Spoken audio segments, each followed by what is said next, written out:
Hi குட்டீஸ். இன்னைக்கு நம்ம பார்க்க போகிற கதை குட்டி சிங்கத்தின் புத்தி கூர்மை. ஒரு காட்டில் ராஜா சிங்கம் ஒன்று வாழ்ந்து வந்துச்சு. அன்றொரு நாள் இனிமையான மாலை நேரம். ராஜா சிங்கம் தான் குட்டி சிங்கத்திட்ட பேசிக்கிட்டு இருந்துச்சு. அப்போது ஒரு அழகான வரி குதிரை வந்துச்சு. ராஜா சிங்கத்தை நேருக்கு நேர் பார்த்துச்சு. உடனே ஓன்னு கட்டி பிடிச்சிக்கிட்டு அழுதுச்சு. சிங்கத்துக்கு புரிஞ்சிடுச்சு, வரி குதிரை ஏதோ இனம் புரியாத கவலையில் இருப்பதை பார்த்து அதோட தளர்வான நடையிலிருந்தே ராஜா சிங்கம் தெரிஞ்சுக்கிச்சு.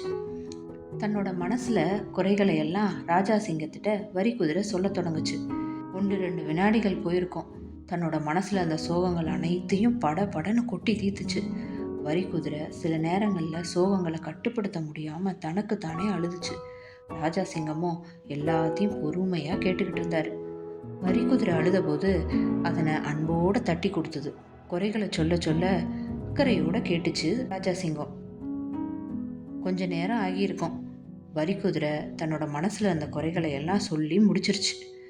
அதன் மனமும் ரொம்ப லேசாயிடுச்சு.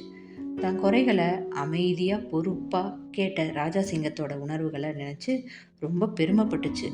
அது மட்டுமல்ல, தான் பிரச்சனைகள் தீர்றதுக்கு ஆலோசனை வழங்கிய ராஜா சிங்கத்துக்கு மனப்பூர்வமான நன்றியை சொல்லுச்சு.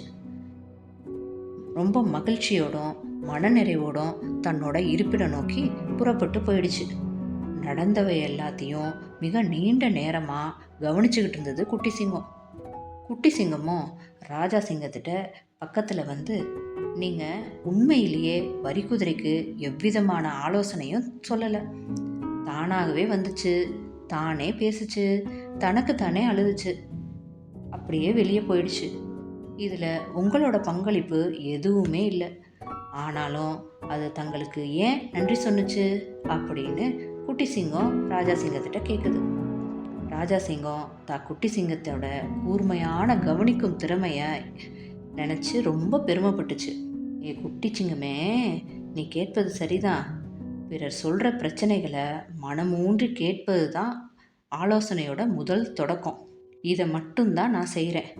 ஆனால் சம்பந்தப்பட்ட வரி குதிரைக்கோ இதுவே மிக பெரும் ஆறுதலாக அமைஞ்சிருச்சு. கேட்பதில் கூட இத்தனை விஷயங்களா அப்படின்னு சொல்லி குட்டி சிங்கம் ஆச்சரியமாக கேட்டுச்சு. ஆமாம் ஆமாம் அப்படின்னு சொல்லிட்டு ராஜா சிங்கம் குட்டி சிங்கத்தோட தோள் மேலே கை போட்டு அழைச்சிட்டு போயிடுச்சு. இந்த கதை உங்களுக்கெல்லாம் ரொம்ப பிடிச்சிருக்கா குட்டீஸ்?